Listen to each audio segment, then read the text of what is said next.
The Galactic Council provoked Earth and regretted it the moment we struck back.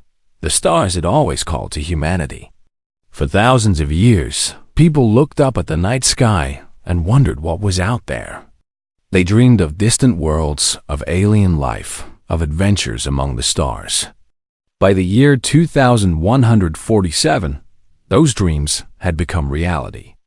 Humans had built cities on Mars, mining stations in the asteroid belt, and research bases on the moons of Jupiter. They were proud of what they had achieved. They thought they were ready for anything. They were wrong. The first sign of trouble came on a Tuesday morning. Dr. Sarah Chen was working at the Deep Space Observatory on Luna when her instruments detected something impossible. A fleet of ships had appeared at the edge of the solar system.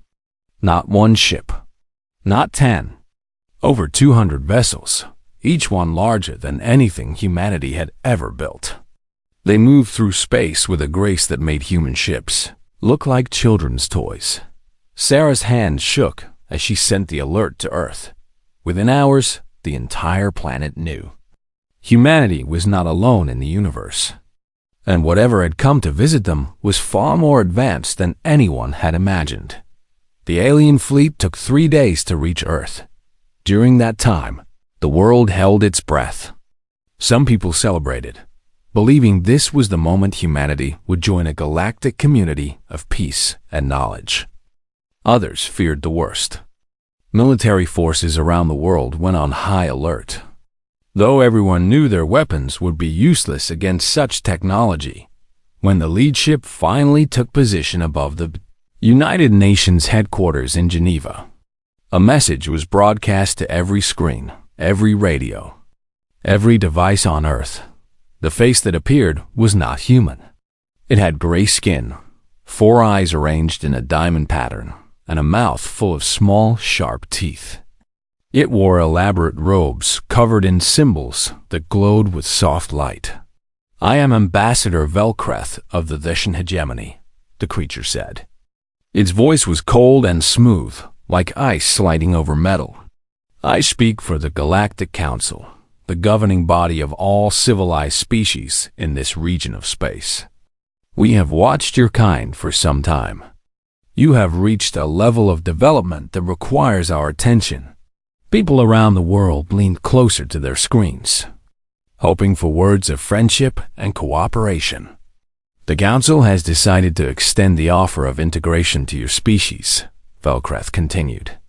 "This is a great honor. You will become a protectorate of the Council under the guidance and protection of more advanced civilizations. In return, you will provide certain services." The ambassador's 4 eyes seemed to look directly at every viewer at once. "You will surrender all space-based assets to Council control. You will accept Council administrators to oversee your governments. And you will provide 10% of your population to serve in Council facilities across the galaxy." A cold silence fell over the world. "Service workers," Velkreth explained, as if discussing the weather. "Your species is physically resilient and breeds quickly. You will be useful in many industries: mining, construction, entertainment. Do not concern yourselves with details. The Council will assign roles based on need." In the UN building, Secretary General Marcus Webb gripped the edge of his desk so hard his knuckles turned white.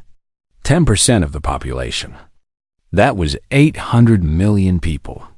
800 million human beings to be taken from their homes and families, shipped across the galaxy to work as slaves for alien masters.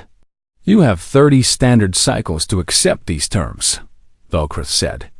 "In your measurement, this is approximately 45 of your days. If you do not accept, the Council will be forced to demonstrate why refusal is unwise. No species has ever successfully defied the Council. I suggest you do not attempt to be the first." The transmission ended. The alien face disappeared, replaced by static, then by the confused faces of news anchors trying to process what they had just heard. The world erupted into chaos. Protests filled the streets of every major city. Some demanded immediate surrender, believing resistance was suicide. Others called for war, refusing to accept slavery. Governments held emergency sessions. Military leaders studied the alien ships and found nothing that gave them hope. The technology gap was simply too large. Human weapons were like sticks and stones compared to what the Council possessed. Secretary General Webb called a meeting of every world leader. They gathered in a secure bunker deep beneath the Swiss Alps, their faces grim and tired. "We cannot fight them," the president of China said bluntly. "Their smallest ship could destroy our entire fleet. Resistance would be meaningless. So we just hand over our people?" The Prime Minister of India demanded. "We tell 800 million human beings that they are now property of alien masters. What choice do we have?" asked the President of the European Union. "If we refuse, they will kill us all. At least if we accept, most of humanity survives." Admiral Yuki Tanaka of the United Nations Space Command stood at the back of the room. She was a small woman with iron-gray hair and eyes that had seen too much. Her daughter, May, lived on Mars with her husband and 2 children. The thought of them being taken, being assigned to some alien factory or worse, made something cold and hard settle in her chest. "There may be another option," she said quietly. Every head turned toward her. "The Council expects us to either surrender or die fighting a conventional war," Tanaka continued. "They have seen countless species do one or the other. But they don't know humans. They don't know what we're capable of when we have nothing left to lose." Secretary General Webb leaned forward. "What are you suggesting, Admiral?" Tanaka walked to the front of the room. She pulled up a holographic display showing the solar system, then highlighted several locations. "For the past 20 years, we have been hollowing out the moon for a secret military project. We called it Project Prometheus. The original plan was to create a hidden shipyard and weapons platform that could defend Earth from any human threat. Rogue nations, terrorist groups, that sort of thing. The project was never completed because we ran out of funding and political will." She zoomed in on the moon. The image showed a network of tunnels and chambers beneath the surface, along with partially built ships and weapon systems. "We have 45 days, Tanaka said. 45 days to finish what we started. 45 days to build a fleet that can fight back. 45 days to show the galaxy that humanity is not a species to be enslaved." The room was silent. "It's impossible," the Russian president finally said. "Even with unlimited resources, you couldn't build a proper fleet in 45 days. "You're right," Tanaka agreed. "We can't build a proper fleet, but we can build an improper one. We can take every mining vessel, every transport ship, every piece of space-capable machinery we have, and turn it into a weapon. We can work around the clock, every man, woman, and child who can hold a tool. We can strip our cities of metal and turn it into armor. We can empty our nuclear arsenals and make them into torpedoes." She looked around the room, meeting every eye. "It won't be elegant. It won't be pretty. It probably won't even work. But I would rather die fighting than watch my grandchildren be shipped off to alien slave markets. And I don't think I'm alone in that." The silence stretched on. Then, slowly, the President of the United States stood up. "I have 300 million people who will be looking to me for answers," he said. "When I tell them what's happening, when I tell them that aliens want to take their children, their parents, their loved ones, and turn them into slaves, do you know what they're going to want to do?" He smiled, but there was no warmth in it. "They're going to want to fight. And God help anyone who tries to stop them." One by one, the other leaders stood. Not all of them. Some still argued for surrender, for negotiation, for anything other than certain death. But most of them stood, and that was enough. Secretary General Webb nodded slowly. "Then we have work to do." Admiral Tanaka, You have command of Project Prometheus.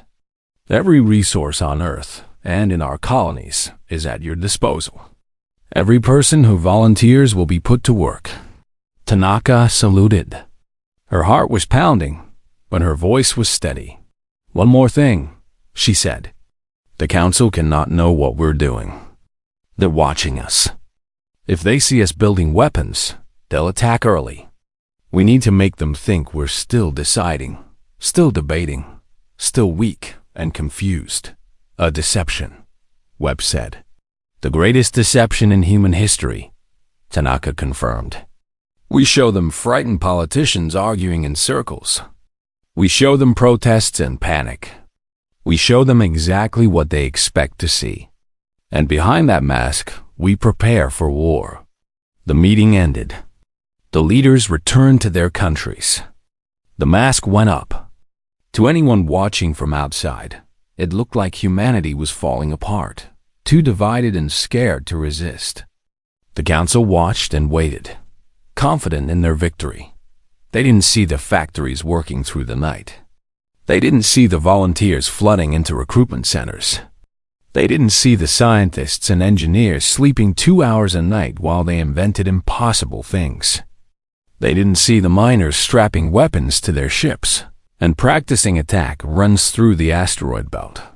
They didn't see Admiral Tanaka standing in the heart of the moon, watching the skeleton of the first warship take shape around her, thinking of her daughter on Mars and making a silent promise. They would see it all soon enough. The Galactic Council provoked Earth and regretted it the moment we struck. Back Day 46 arrived with cold silence from Earth. Ambassador Velkrath stood on the bridge of the Council flagship. His 4 eyes narrowed with impatience. The deadline had passed. The humans had been given every opportunity to submit peacefully. They had been shown the power of the Council. They had been told, in very clear terms, what would happen if they refused. And yet, no surrender had come. "Perhaps their communication systems have failed," suggested Commander Thress, a reptilian officer from one of the Council's military species. His scales were a deep green, and his voice hissed slightly when he spoke. "These primitives barely understand faster than light travel. Their technology is unreliable." "Their technology is working fine," Velkrath replied. "They have been broadcasting internal communications constantly. Arguments, debates, protests. They simply cannot make a decision." He turned to face the main view screen, which showed the blue-green marble of Earth floating in the darkness. Such a small world. Such an insignificant species. Yet they dared to waste his time. "Perhaps they need motivation," Velkrath said slowly. "Perhaps they need to understand that our patience has limits." Thress's eyes lit up with cruel anticipation. "A demonstration, Ambassador?" "Yes, nothing excessive. Just enough to remind them of their place." Velkrath pulled up a holographic map of the human solar system. His long finger traced a path to Mars, where a cluster of population centers glowed with soft light. "There, their largest off-world settlement. What do they call it?" "New Shanghai," an aide replied. "Population approximately 2.3 million. Velkrath considered this. 2 million lives. A significant number, but not so large that the humans would be crippled. Just enough to hurt. Just enough to teach them that the Council's threats were not empty words. "Target New Shanghai with kinetic bombardment," he ordered. "Level the entire settlement. Leave no survivors." "Ambassador," Thress said carefully, "the Council Protocol for Integration Resistance calls for targeting military installations first. Civilian populations are typically what?" Velkrath snapped. "These creatures have no military installations worth destroying. Their pathetic fleet is hiding in orbit around Earth, too frightened to face us. We must demonstrate our power in a way they cannot ignore. A way that will echo through their entire species." He clasped his hands behind his back. "Besides, they are only humans. The galaxy will not mourn them. And once they see what we can do, they will fall over themselves to surrender." Thresh bowed his head. "As you command, Ambassador." The order went out. Across the Council fleet, weapons officers prepared their systems. Kinetic bombardment was a simple but devastating tactic. Large metal rods would be accelerated to incredible speeds and dropped from orbit. No explosives were needed. The energy of impact alone would be equivalent to nuclear weapons, but without the messy radiation. Clean, efficient, and utterly destructive. On Mars, in the city of New Shanghai, people went about their daily lives. Children attended school. Workers tended the greenhouse farms that fed the colony.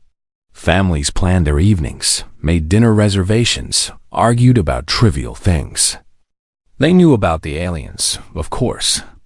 Everyone knew. But Mars seemed so far from the danger. Surely the Council was only interested in Earth. May Tanaka was playing with her 2 sons in the park near their home when she noticed something strange in the sky. Bright streaks of light, dozens of them falling toward the city. At first, she thought it was a meteor shower. Then she heard the emergency sirens begin to wail. She grabbed her children and ran. She was not fast enough. The first rod struck the city center at 40,000 kilometers per hour.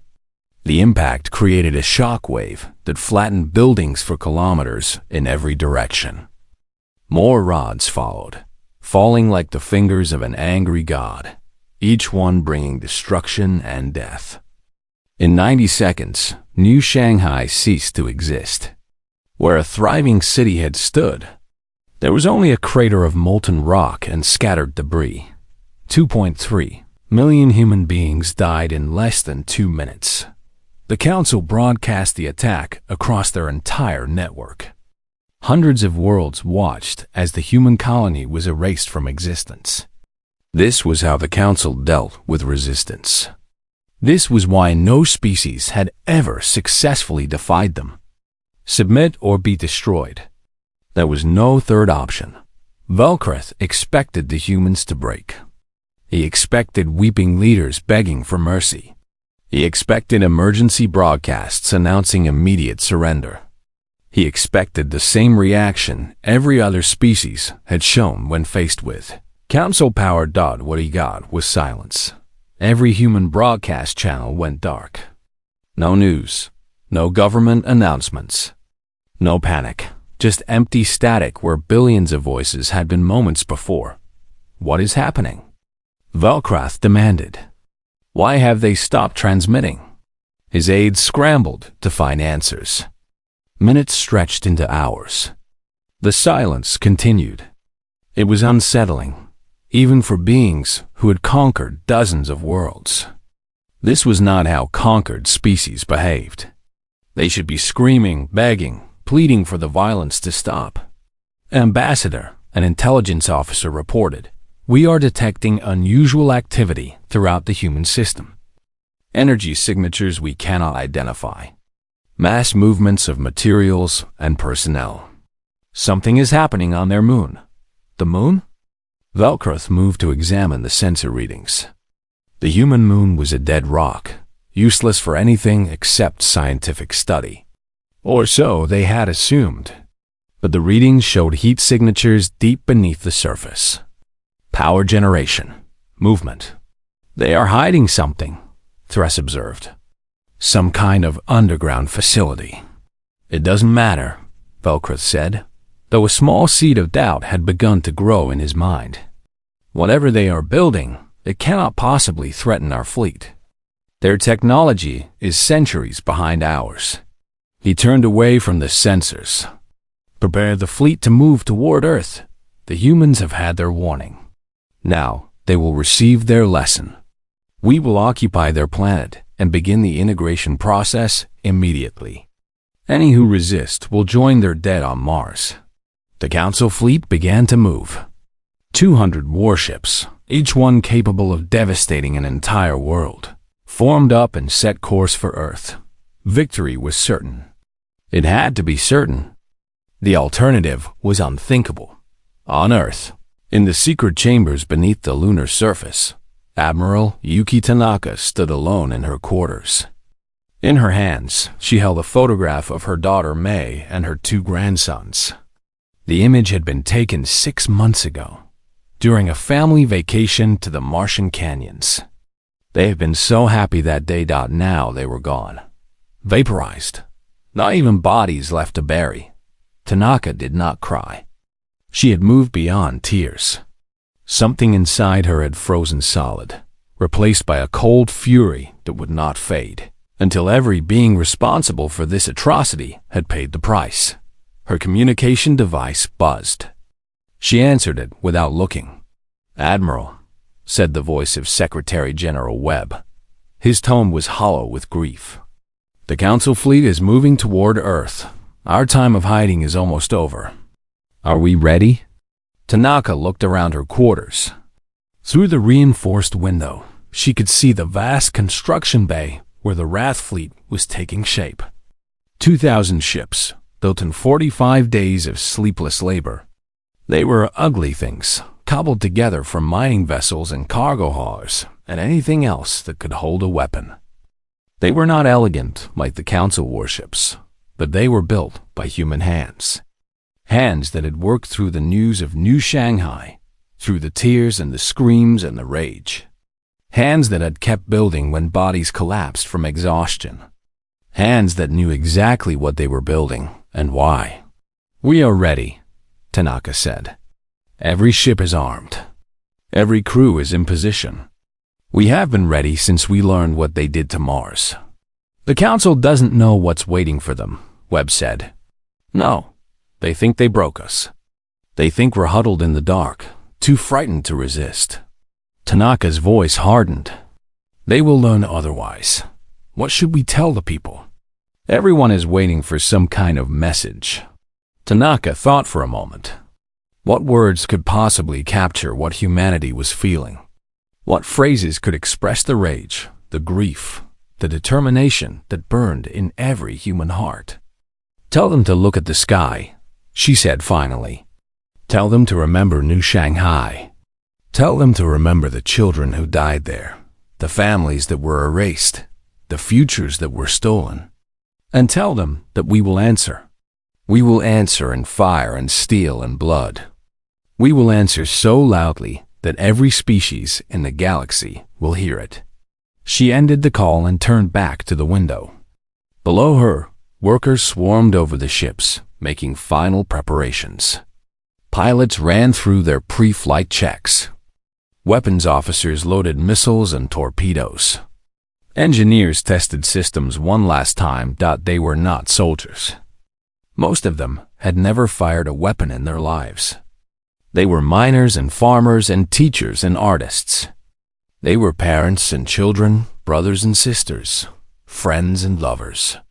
They were ordinary people who had been pushed beyond all limits, and that made them the most dangerous force in the galaxy. The Council thought they understood war. They thought they knew what it meant to fight. But they had never faced an enemy with nothing left to lose. They had never fought a species that would charge into certain death just for the chance to hurt the enemy. They had never encountered humans. The Galactic Council provoked Earth and regretted it the moment we struck back. The Council fleet entered Earth orbit on a bright Tuesday morning. 200 warships arranged themselves in a perfect formation above the blue-green world, their weapons charged and ready. Ambassador Velcroth stood on his bridge, watching the planet rotate slowly beneath him. He expected to see chaos. He expected burning cities and panicked populations. He expected the broken remnants of a species that had finally learned its place. What he saw was silence. The cities still stood. The lights still glowed. And from every corner of the planet, from every satellite and transmitter, the same message was being broadcast in every Council language. "You killed our children. Now meet ours." Velcroth felt his blood chill. What is the meaning of this? Before anyone could answer, the sensors began screaming warnings. Energy signatures were appearing all across the system. Massive readings, bigger than anything the Council had expected, coming from the human moon. "Ambassador," his tactical officer gasped. "The moon is opening." On the view screen, the image shifted to show Earth's moon. And what Velcroth saw there would haunt him for the rest of his short life. The surface of the moon was splitting apart. Massive doors, each 1 kilometer wide, were sliding open to reveal the hollow interior that humanity had spent the last 45 days preparing. Light spilled out from within, illuminating a sight that no Council species had ever witnessed. Ships. Thousands of ships. They poured out of the lunar shipyard like angry insects emerging from a nest. They were not elegant like Council vessels. They were rough, ugly, functional things, built from mining equipment and cargo haulers and anything else that could be made to fly and fight. But there were so many of them. An endless stream of human fury, spreading across the darkness of space. "That's impossible," Velcroth whispered. "They couldn't have built that many ships in 45 days. It's not possible." But the evidence was right in front of his eyes. The humans had done what no species had ever done before. They had taken their entire industrial capacity, every factory, every mine, every workshop, and focused it on a single goal. They had worked without sleep, without rest, without hesitation. They had built a fleet on pure determination and grief. 2,000 vessels, the tactical officer reported, his voice shaking. "Admiral, they outnumber us 10 to 1. "It doesn't matter," Commander Thress insisted, though his scales had turned pale with fear. "Their technology is primitive. Our weapons will tear through them like paper. All ships, prepare for combat," Velcroth ordered. He tried to keep his voice steady. The doubt was creeping into his hearts. "Formation Theta 7. We will show these creatures that numbers mean nothing against superior firepower." The Council fleet rearranged itself into a defensive position. Energy weapons charged. Shields activated. They were ready for battle. They were not ready for humans. The first wave of human ships did not slow down. They did not fire from a safe distance. They accelerated directly toward the Council formation at full speed, pushing their engines far beyond safe limits. The Council gunners opened fire, their precise weapons cutting down dozens of human vessels. But for every ship that died, 10 more took its place. And then the human ships reached the Council fleet, and everything changed. The lead human vessels did not try to maneuver or retreat. They slammed directly into the Council warships, their reinforced hulls designed specifically for this purpose. It was suicide, insanity, completely against every rule of space combat. The Council had never seen anything like it. "They're ramming us," Thresh screamed. "They're using their ships as missiles." Explosions lit up the battlefield as human vessels sacrificed themselves to cripple Council ships. But that was only the beginning. Behind the suicide ships came the next wave, armed with weapons that the Council had never anticipated. Nuclear torpedoes. Thousands of them. The humans had emptied their entire nuclear arsenal and mounted the warheads on guided missiles. Council shields could handle energy weapons with ease, but they had never been designed to withstand the raw physical force of nuclear explosions. Ship after ship found their shields overloaded, their hulls breached, their crews exposed to the cold vacuum of space. And still the humans came. Admiral Tanaka commanded the battle from the bridge of her flagship, the Remembrance.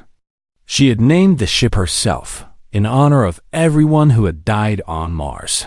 Around her, tactical officers called out targets and coordinated attacks with mechanical precision. "Fourth Wing, target the enemy flagship's engines," she ordered. "Fifth Wing, cover their approach.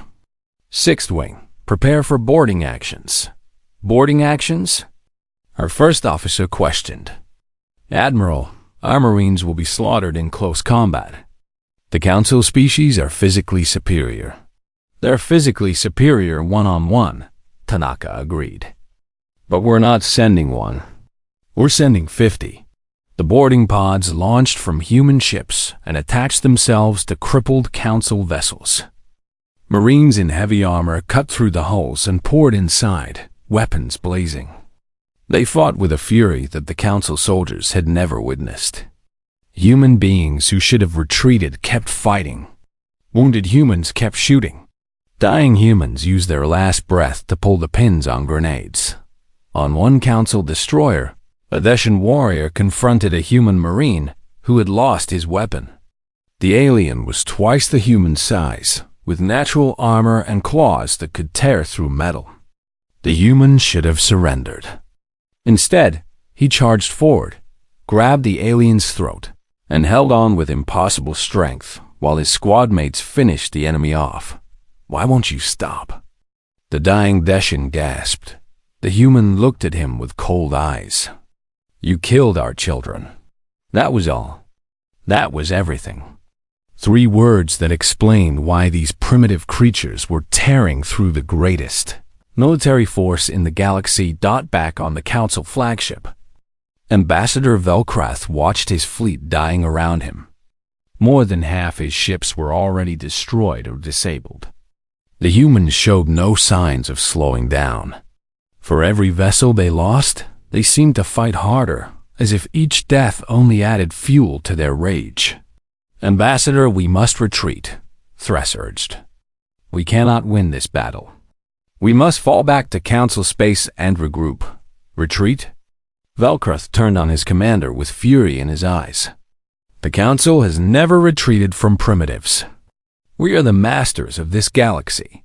We will not run from these savages." "Then we will die here," Thress said bluntly.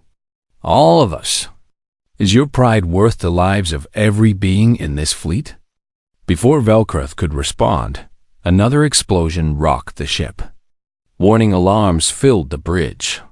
The humans had focused their attention on the flagship, and wave after wave of suicide ships were hammering away at its shields. "Shields at 15%, a technician called out. "Hull breaches on decks 7 through 12. We're losing power to the main weapons array." Velkrath stared at the view screen in disbelief. This wasn't happening. This couldn't be happening. The Council had conquered hundreds of worlds. They had faced species far more advanced than humans. They had never lost, but they were losing now. "All ships, fall back," he finally ordered, the words tasting like poison in his mouth. "Retreat to the edge of the system.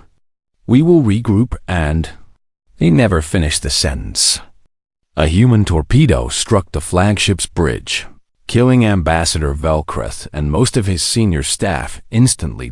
Without leadership, the remaining Council ships scattered. Some tried to fight on, only to be swarmed by human vessels and torn apart. Others attempted to flee, but the human fleet pursued them with merciless determination. No ship was allowed to escape. No surrender was accepted. The Battle of Earth lasted 6 hours.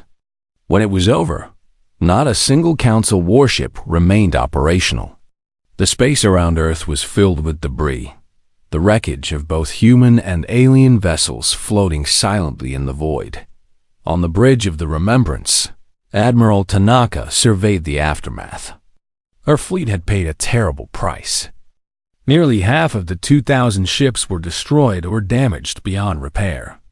Thousands of human lives had been lost, but they had won. "Admiral," her communications officer said quietly, "we're receiving transmissions from the other Council species." They watched the battle.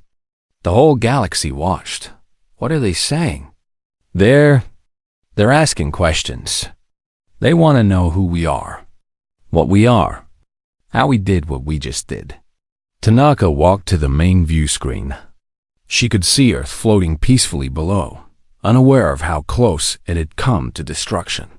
She could see the moon, its interior still glowing from the shipyard that had saved their species. And she could see the stars stretching out in every direction, full of species that had just learned a terrible truth. Humanity was not a species to be enslaved. Humanity was not a species that surrendered.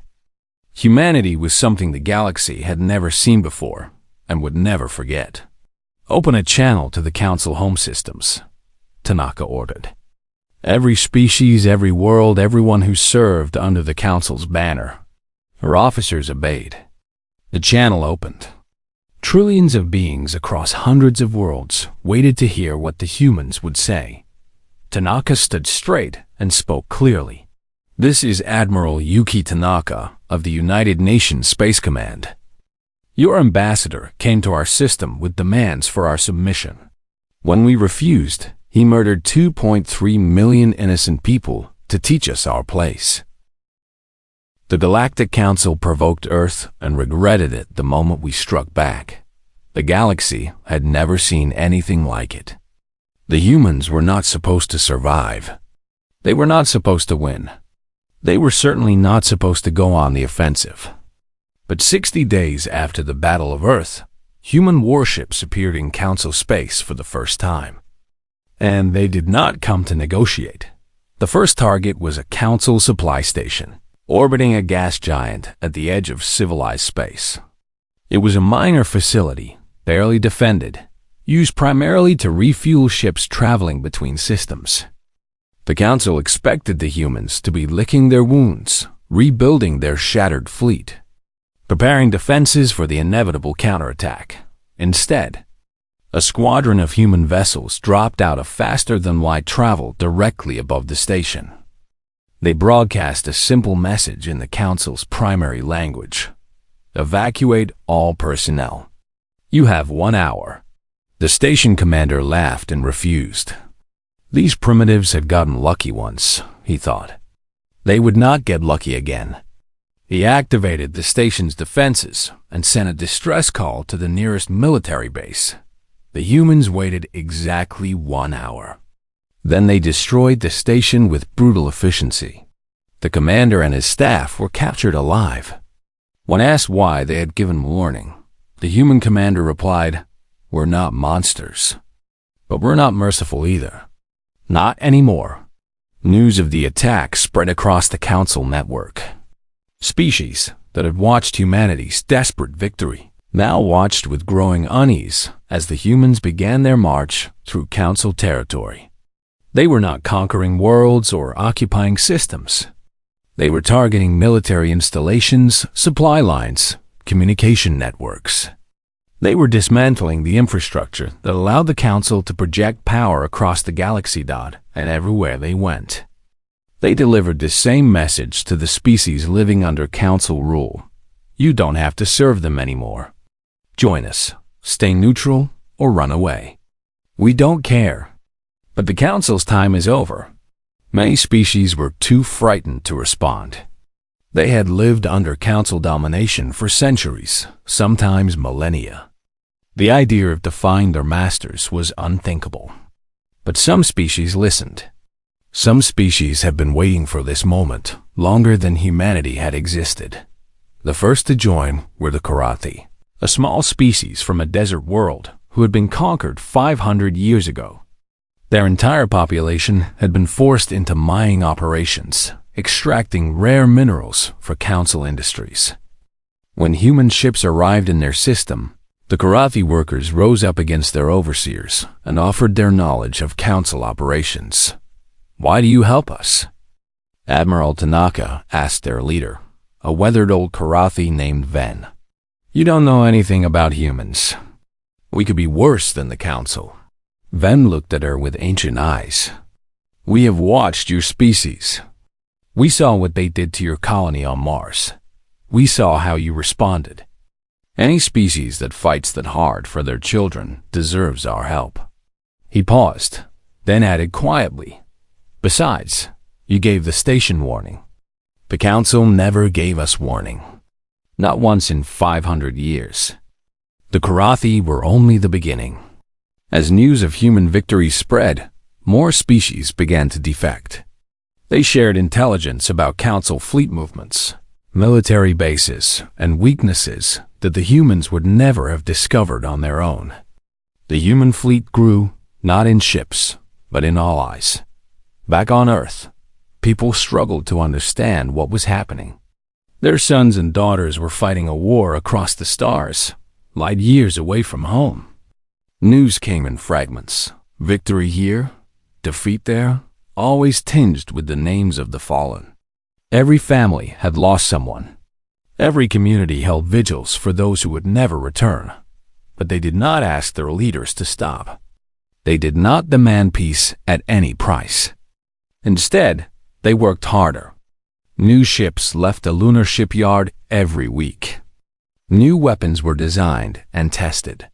New volunteers stepped forward to replace those who had fallen. Dr. Samuel Okonkwo, the chief architect of Project Prometheus, oversaw the expansion of humanity's military capabilities.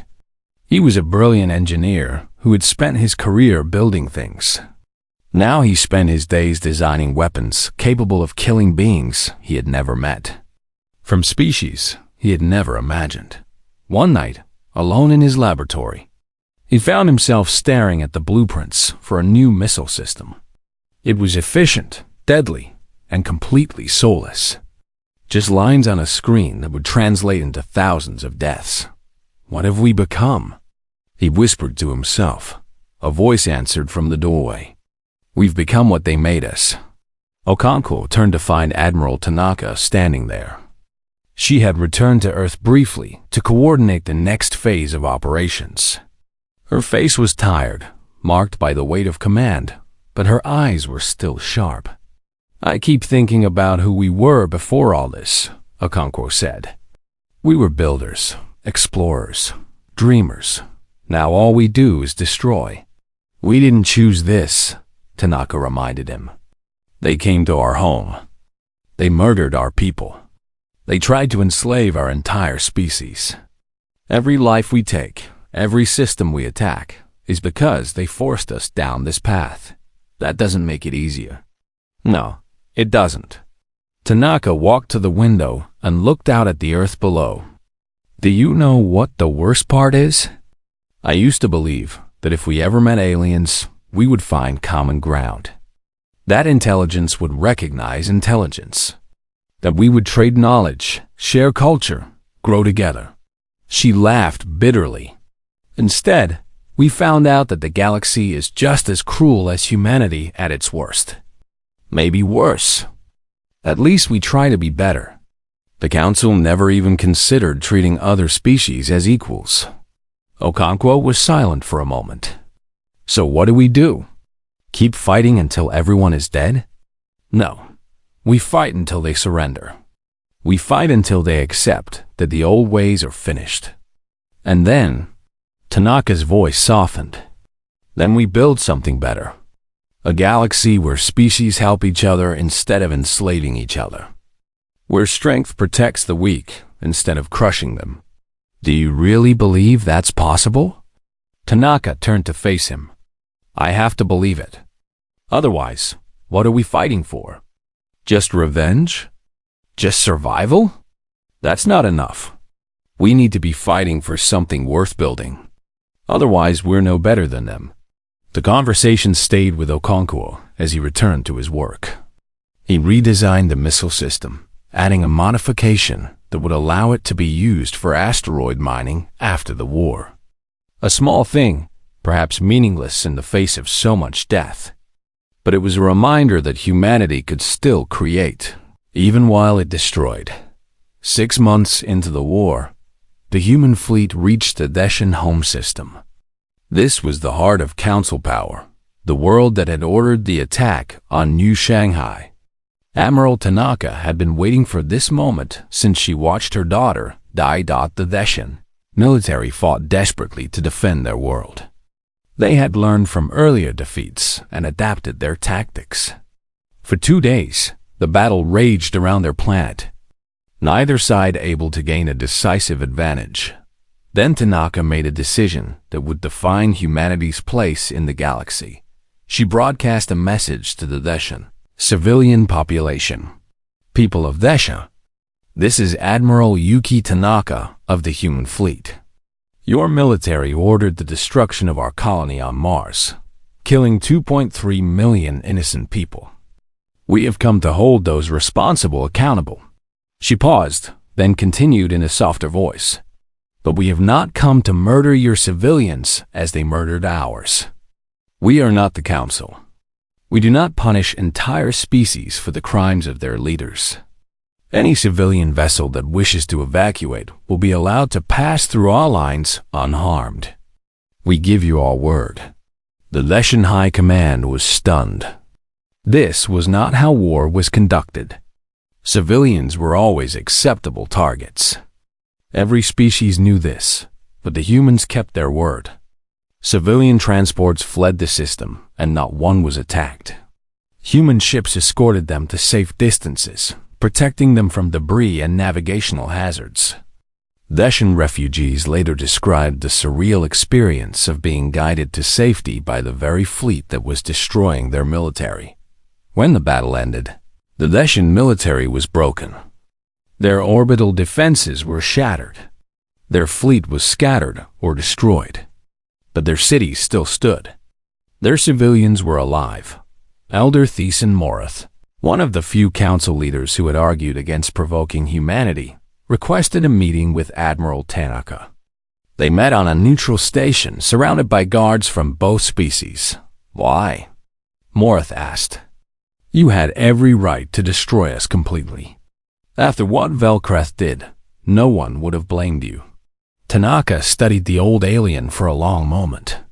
Do you know what Velkreth said when he ordered the attack on New Shanghai? He said we were only humans. As if that made our lives worthless. As if our children didn't matter. She leaned forward. I could have proved him right. I could have shown the galaxy that humans are just as cruel, just as heartless, just as willing to murder innocents as the Council. But that's not who we are. That's not who we want to be. Then what do you want? Justice, Tanaka replied. The beings who ordered the attack on Mars will face trial. Those who carried out the orders will answer for their crimes. But ordinary Leshans, ordinary citizens who were just living their lives, they're not our enemies. They never were. Morath was silent for a long time. Finally, he spoke. You know what the other Council species are calling you. The Galactic Council provoked Earth and regretted. At the moment we struck back 1 year after the Council fleet first appeared in human space, the war ended. Not with a final great battle, but with a quiet surrender. The last Council military commanders agreed to lay down their weapons and submit to human authority. The organization that had ruled the galaxy for 3,000 years simply stopped existing. The trial of the surviving Council leaders was held on a station built specifically for the purpose, in neutral space between human territory and the former Council systems. Representatives from every known species were invited to witness the proceedings. The gallery was filled with beings of all shapes and sizes, many of whom had spent their entire lives under Council oppression.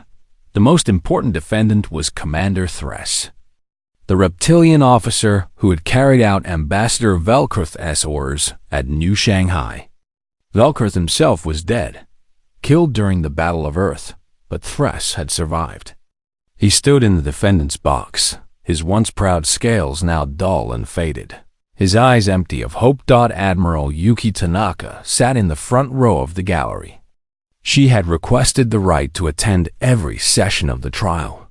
For a year, she had commanded the campaign that broke the Council's power. Now she sat in silence and watched the beings responsible for her daughter's death face judgment. The evidence presented was overwhelming. Communications records, sensor data, testimony from survivors and defectors. The prosecution showed exactly how the decision to attack New Shanghai was made, who gave the orders, and who followed them. There was no doubt about the facts. When it came time for Thress to speak in his own defense, the courtroom fell silent. I was a soldier, he said, his voice flat and emotionless. I followed orders. That is what soldiers do. Ambassador Velkreth commanded me to target the human colony, and I obeyed. I did not question. I did not hesitate. I did what the Council trained me to do. He looked around the courtroom, at the hundreds of faces watching him. You want to know if I regret it? Of course, I regret it. Not because those humans died, but because I was wrong about everything. I thought the Council was invincible. I thought humans were weak. I thought following orders would protect me from consequences. His gaze found Admiral Tanaka. I was wrong about all of those things. And now I will die for my mistakes. I accept that. But do not pretend that I am some unique monster. Every officer in the Council military would have done the same thing. We were all monsters, serving a system built on the suffering of others. The trial continued for 3 more weeks. In the end, Thres and 15 other high-ranking officials were found guilty of crimes against sentient beings. The sentence was death by spacing, to be carried out immediately. Some argued that this was too harsh. Some said humanity was becoming as cruel as the Council. But Admiral Tanaka addressed these concerns in a statement delivered shortly after the verdict. The Council ruled through fear for 3,000 years. They believed that mercy was weakness and that cruelty was strength. We have shown the galaxy a different truth. We offered their civilians safety. We rebuilt worlds that we conquered. We freed species that had been enslaved for millennia. Our voice hardened, but there must be justice. Not revenge, not cruelty, but justice. The beings who ordered and carried out the murder of 2 million innocent people cannot simply be forgiven. If we allowed that, we would be saying that those lives did not matter. We would be proving the Council right about us. She paused. So yes, they will die. But they will die after a fair trial, after seeing every piece of evidence against them, after having the chance to speak in their own defense. That is more than they gave our people on Mars. That is the difference between justice and murder. Thres was executed the following day. He was placed in an airlock aboard the station and given one final opportunity to speak. He said nothing. The airlock opened, and he was expelled into the void, where he could see the stars he had thought he owned. With the trials completed, the hard work of building a new order began. The Galactic Assembly was formed to replace the Council. Unlike its predecessor, the Assembly gave every species an equal voice, regardless of their military power or technological advancement. There were no protectorates, no enslaved populations, no master races. Every being was considered equal under the new laws. Humanity could have claimed dominance. Their fleet was the most powerful in the galaxy.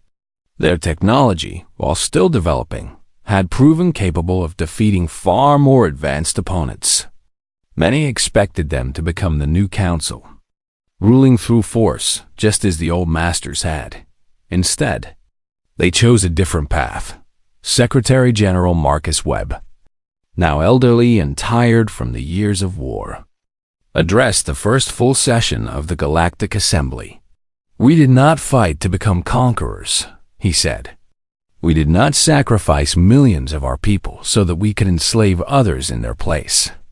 We fought because we had no choice. We fought because the alternative was extinction." He looked around the vast chamber, filled with representatives from over 100 species. "Now we have a choice. We can build a galaxy where strength is used to protect, not to oppress. Where different species help each other grow, instead of tearing each other down. Where children of every world can look at the stars and see hope, not fear." He smiled, the first genuine smile anyone had seen on his face in years. "It won't be easy. We don't trust each other yet. We have too much history of pain and cruelty. But every great journey begins with a single step. Today, we take that step together." The Assembly adopted a charter of basic rights that applied to all sentient beings. Slavery was abolished throughout known space. Military forces were reorganized into a mutual defense fleet, controlled by the Assembly rather than any single species. Trade agreements were established that benefited all parties equally. On Earth, the changes were just as profound. The war had united humanity in ways that nothing else ever had.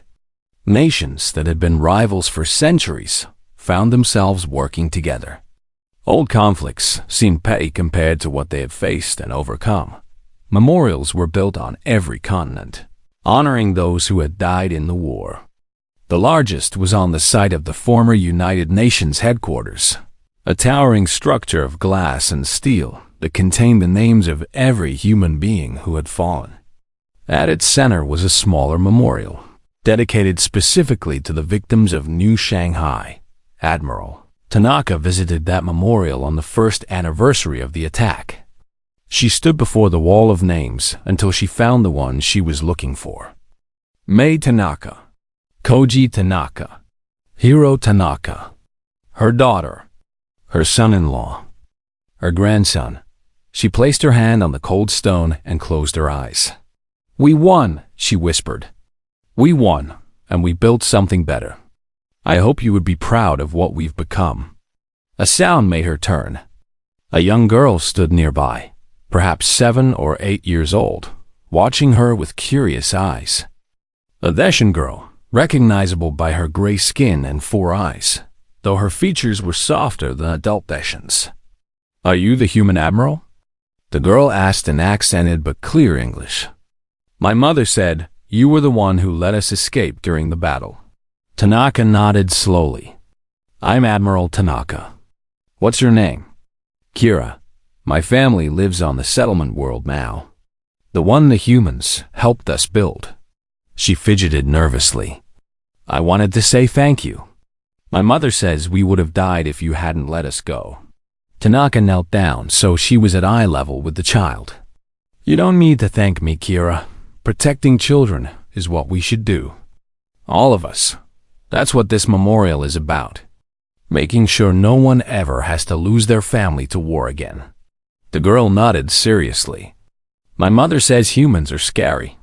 But she also says you're the good kind of scary. The kind that only hunts monsters." Despite herself, Tanaka smiled. "Your mother is a wise woman." Kira's mother appeared a moment later, full of apologies for her daughter's boldness.